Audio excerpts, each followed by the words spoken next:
Well, hello and welcome to Heslop Tech Talk. Today, we got a lot of great stuff for you. Unfortunately, the oldest and self-proclaimed wisest of the group, Jeremy, is not with us today. He is having a fever, not feeling well, so we're hoping that he gets better real fast and be thinking about him as we go through the show here. Maybe he'll pop in the comments or something later, but hopefully he's feeling better. But we got a great show with lots of great stuff. Josh, do you want to introduce yourself to the group? Sure. Josh Heslop. I run josher.net, and my main tech goodness is at youtube.com/josher14. So I do a lot of Surface Pro 4 gaming benchmarks, as well as Surface Book gaming benchmarks. So if you need any help with that, let me know. But also do a lot of gaming stuff and tech stuff as well. But check out Jeremy's channel as well. He does Omnitech Pro on YouTube, and we'll have his link in the description. He helps business get better at tech, and he is also super duper smart with tech. So yeah, sorry to be missing him this week, but we will soldier on. Yes. One week I missed, 1 week Jeremy's missed now. Josh is just the anchor holding us down here.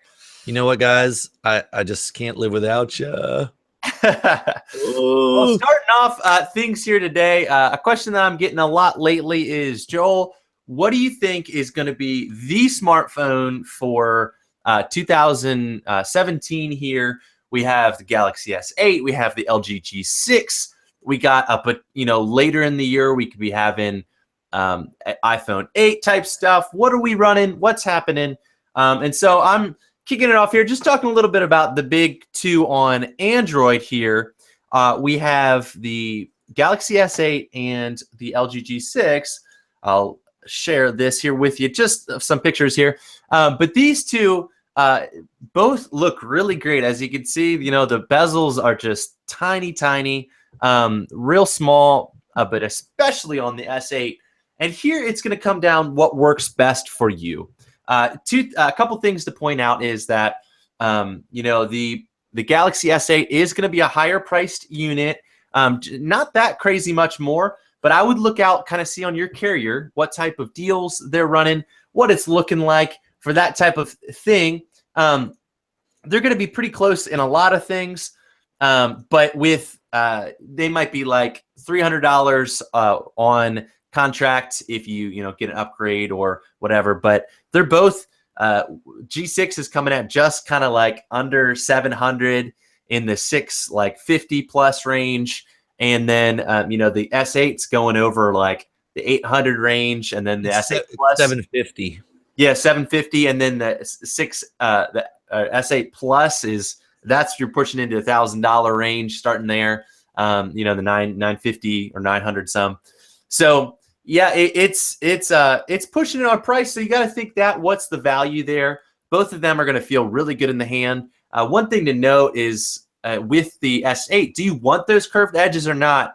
I mean, I think it feels great in the hand, but some people it will get a little overwhelming at time, maybe bumping one of the side features, sliding out something by accident, etc. Whereas the G6 doesn't have those. It is just all kind of boxy around the screen there. So kind of some things to think about. The G6 does have the dual camera system if you want the wide angle and the regular shooter. The S8, hello, welcome. And the S8 is just the regular shooter, and it's the same optics as the S7, which is interesting that they went with that. They have some camera optimizations, but the same optics there. So you're running a 12 megapixel in the S8 and the dual 13s in the G6. So things to all consider. Both of them are going to be great devices. I really think if you're looking, you really want to save some money and you'd love the dual camera features, check out the G6. You'll be very happy with it. If you just want like the best overall looking, like crazy bezel ratio, and you're not afraid to pay a little bit of premium, go with the S8 or the S8 Plus. But yeah, so it's kind of interesting. You got a little bit of mix of everything. They're both going to be killer devices, and I think they'll be for different people. But I'm happy that LG made, hello, welcome, I'm happy that LG made a really solid contender this year. That'll keep people from, if they don't want to spend that extra like $150, then this could be the place for them. So I don't know, Josh, do you have any other thoughts on the two of those and whether or not people would want to go? And then the next thing is, what if you pick up an S7 Edge like Josh did, buy one, get one free, and save yourself a boatload of money? You look at that. Yes. And you don't have to hunt around to unlock your phone with a fingerprint reader. Ooh, yeah, the fingerprint reader on the back is a bummer. It is a bummer that they did that. Did you see the first party case for the S8? Yeah, MKB did rain on it. I love how he said something like, bikini made of Play-Doh. That was the best line. Oh man. So yeah, but AT&T for sure is doing the buy one get one if you add a new line on the S7, S7 Edge, or S7 Active. So me and my wife got the S7 Active and I got the S7 Edge. So basically $350 per phone, which is not bad. But yeah, I mean the LG G6, I mean they have less of that strange aspect ratio than the S8. Yeah.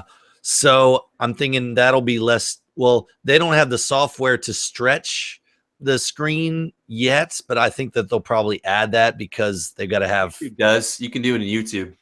Oh, really? For the G6? Okay, that's good. Yeah, I think for both of them, you can tap in and it'll expand.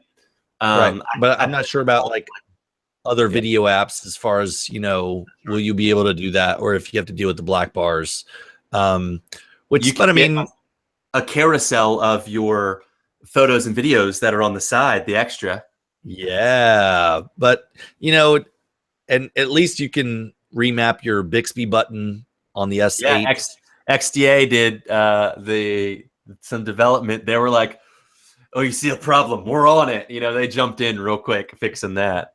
No doubt. So I mean, they're both going to be really good phones. But I mean, yeah, the S7 Edge, I got Nougat on it, and I've got Google Assistant. So I don't need no Bixby. Well, if you actually look on, you can download it. You can get it now on. If you have any Samsung phone with Nougat, can get it. Yes, which is crazy. They said it's a little buggy, but and you might have to, but you don't have to root, which is good. So I'm not going to do it. I don't need Bixby. Google Assistant is fine. So yeah, but I mean, they're both going to be great phones. I mean, obviously the specs wise, LG has better cameras technically, and but the S7 and the S7 Edge camera tweaked with software is still really, really good. So and the S8 will have the Snapdragon 835 and then the Exynos in some international versions. So the speed will be for the S8, but you're not going to notice a huge difference. Not day to day. It's not going to blow your mind like in between apps and stuff like that. Another thing is I've seen a bunch of you have been commenting on crazy deals on T-Mobile and a few other carriers for the LG V20. And that's going to be a great pickup. I'm going to do a video on like 6 months later from me using it, like what kind of wear and tear has it been? Has it still been keeping up? And I'm still loving this. I'm not going to change anytime soon. And there's definitely some great deals on the V20, which isn't going to notice that much difference between that and the G6 because it's still got the A20, still got great cameras on it. So all around, I love how many options there are right now for Android, and you can't really go wrong with a lot of the great options right now. Just don't get the HTC U Ultra. You'll spend way too much for a crappy phone. with no headphone jack. Yeah, exactly. And just a gigantic phone of nothingness. Right. And it just blinds me in the lights. There's some exciting news that leaked today that snap. Got some console goodness going on. What do you got for us, Josh? Yes, the Xbox One Scorpio. Well, it's really the Xbox Scorpio. I don't want TechCrunch is calling it the Xbox One Scorpio, but basically all the claims from E3 where they said it's going to have 6 teraflops of power is true. So the company shared details with Digital Foundry. Guy named Richard on YouTube has a really good benchmarking base on YouTube, and basically has really specced out to see how good the Xbox One performs, Xbox One S, the PlayStation 4, PlayStation 4 Pro. And they basically gave him the full spec sheet. So this Xbox Scorpio, which is supposed to be coming out by the end of this year, will be 4.5 times more powerful than the Xbox One and 1.4 times more powerful than a PlayStation 4 Pro. So Bonkers. they said it's about as powerful as a GTX 1070, but it's less powerful than a 1080 or a 1080 Ti. But the optimizations are there. Someone just asked Josh, Xbox One or PS4? Do you have a preference? Well, I sold my PS4, but it all depends on what kind of games you want to play. So, I moved over to the tab there, right. But yeah, I like Xbox's first party titles. I like Gears of War. I like Halo. I love Forza. And so those are the kind of games that when I go to a console, I want to play. But, obviously PS4 has Uncharted. They've got God of War. They've got, Ratchet and Clank, those kind of franchises. And they've got a lot of exclusives right now for the PS4, but most of those are on PC as well. So if you like to play on PC, like, and Xbox, you're going to be good. If you like to play on PC and PS4, you're going to be good. So it's really not a bad choice, either one. But if you like more the entertainment side for all the apps, Xbox has a lot more apps for entertainment as far as all of your streaming apps, as well as they actually have a 4K Blu-ray player on the Xbox One S. So I would go with that if you have a 4K Blu-ray collection and you have a 4K TV and you're looking to get one of those. If you got the money to get a 4K Blu-ray player, get an Xbox One S instead, for sure, even if you already have a PS4. But yeah, so basically they are using I'm not sure if they're saying they're not using a Ryzen processor, so they're using a customized Jaguar, but they're just, they worked it up a lot. But it does have more memory, where 4 gigs of memory is going to be for the operating system, and 8 gigs is going to be for the games. So and they're just at 8 before overall. Yeah. So but check out, they have their own YouTube video, so you can just search Project Scorpio Digital Foundry, and you'll see some footage of Forza, I think Forza 6 or Forza 7 running at 4K at 60 frames a second. And it's only using like 66% of the GPU. Wow. So there's some headroom to throw in some extra fancy Halo 6. I know. They're going to be doing some good stuff. So Forza 7, Halo 6, Gears of War 5. But they're saying that they're also going to be able to make Xbox One titles look better and run better through some extra filtering and stuff like that. So I'm very, very pumped for that. Obviously, it's going to come down to price. And see if this thing is going to be, if it's going to be $600 or if it's going to be $500 or if it's going to be $700. I think $500 is a sweet spot. That'll be hard with all those teraflops. Yeah, the Xbox One was $500 at the beginning, but now the Xbox One S is $300. So I think $600 is probably cut off for a console. So hopefully they were able to use some of that R&D from the Xbox One S to work on this and stuff like that. So it's not going to be that much more expensive. But yeah. So next up we got YouTube TV. Yeah, it's exciting. I'll share a screen here of the actual page that they show. They've got some cool stuff happening here. So this is YouTube's attempt to really kind of jump in to the cable game and have live TV streaming. This isn't like just a Hulu type service where it's afterwards. This is live streaming at ABC, CBS, Fox, NBC, etc. You have 6 accounts per household, cloud DVR, and it's $35 a month. So this is really interesting. You got like ESPN, you got your Fox channels, ABC, like some really crazy stuff, and DVR like you've never DVR'd before. You can never run out of your storage because it's like, I guess it's unlimited. Online there, they hold it for you. Watch on all your screens, and it's a slick website. I like it. Mobile, your TV, your Chromecast, computer, etc. 6 accounts. Your cat can even have one, which is pretty sweet. I hope Hobbs would like it. All the TV, none of the commitment. So they're really pushing. One of the things they're kind of jumping on is see this limited time offer, get a free Chromecast after your first payment.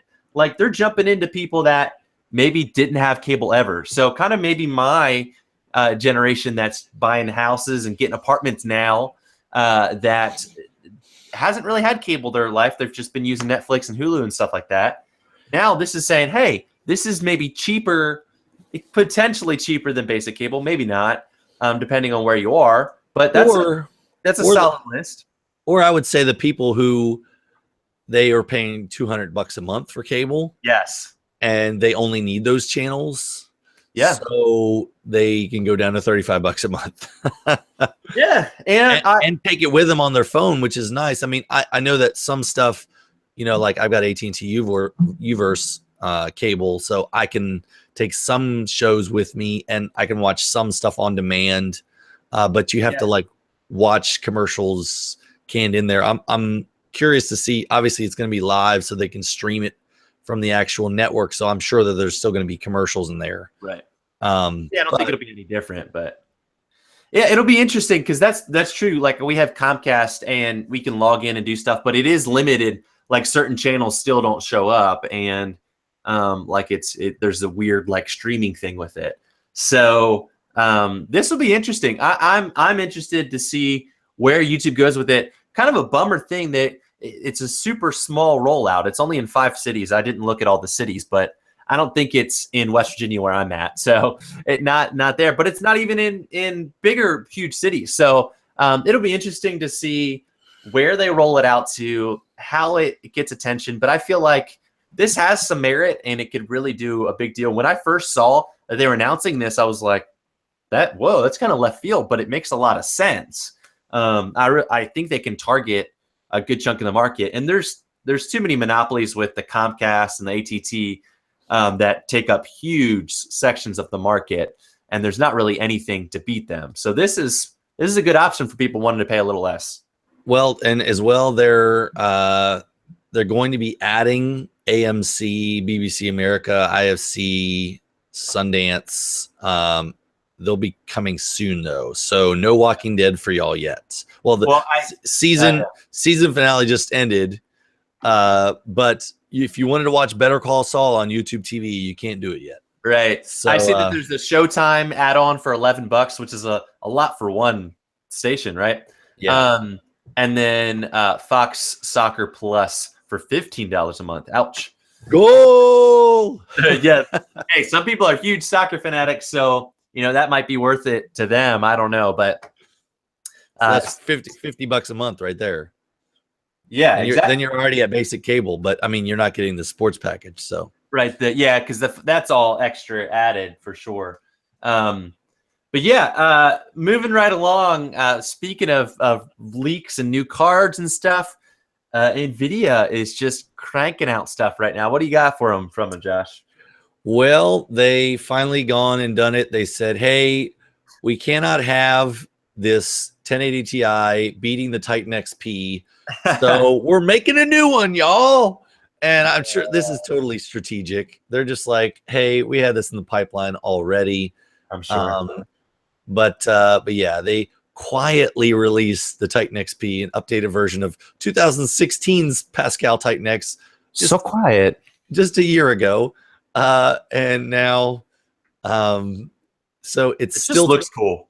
It looks cool. It's still $1,200 though. Yeah, so would you rather pay $700 for a 1080 Ti or $1,200 for a Titan XP to be the top dog? I mean, they're still doing 12 gigabytes of DDR5X memory at that 11.4 gigahertz memory speed that's on the 1080 Ti. They've bumped up the boost clock, and they have the full 3,840 CUDA cores as opposed to the 1080 Ti having 3,584.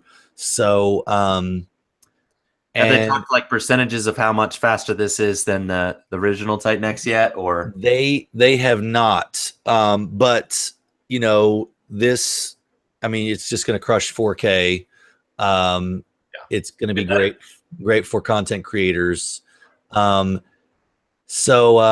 yeah, but the 1080 Ti at 1440 and 4K is just it's crazy. You can put ultra and everything and be still at 60 frames a second for most games. And how much is the Ti? The 1080 Ti is $700. Man, so for half the price, you're not getting half the performance. So it's just a little bit less. I mean, the Titan XP, it's going to be.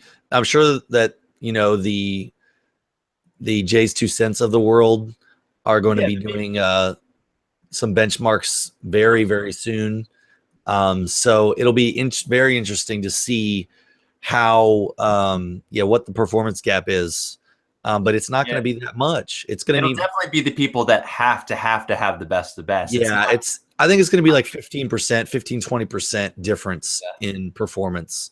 So yeah, but crazy. Well, someone was just asking if they're asking about the G6, and then someone else was asking about the S8 again. Talked a little bit at the beginning, but some cool stuff that we talked about here was the S8 is undeniably like one of the best looking all around phones that I've ever seen.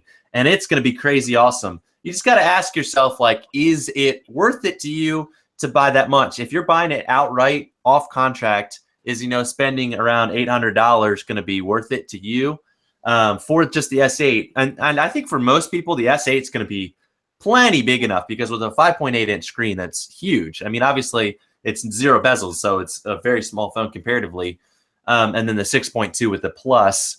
But I've seen a lot of reviewers that even like really big phones that are like, I'm fine with the S8 and don't need the plus. S8 plus, where the only difference is just it's the same resolution, just screen size and 500 milliamp hours of battery. Yeah. So I think that it could be worth it if you're wanting the best of the best and wanting just an incredibly good looking phone. But if you have an S7 Edge, or you have a V20 or another phone like that, probably not worth it. I mean, it's going to be a lot of money. If you can sell your phone for a good price and then get it on a carrier for a good price, then maybe. But if you're looking for an upgrade, you like an S5 or G5, like something older, and I'll check it out. And same thing with G6. Like it's a great overall solid device. One of the best things that LG's ever produced by far. And it'd be a great pickup if you wanted to check out the G6 as well. And that's a lesser price, so it's hard to beat when you're balling on a budget here, guys. And I said things like the S7 Edge and the V20 are great options to those two phones if you want to get something even cheaper in the maybe $300 to $350 to $400 range instead of the $700 to $800 range. Almost half the price for both of them. And you can get great devices that are going to be awesome for a good time to come. Yeah, so people are going to be selling their S7 Edges, their V20s too, for a lot cheaper than what you can pick them up on a carrier.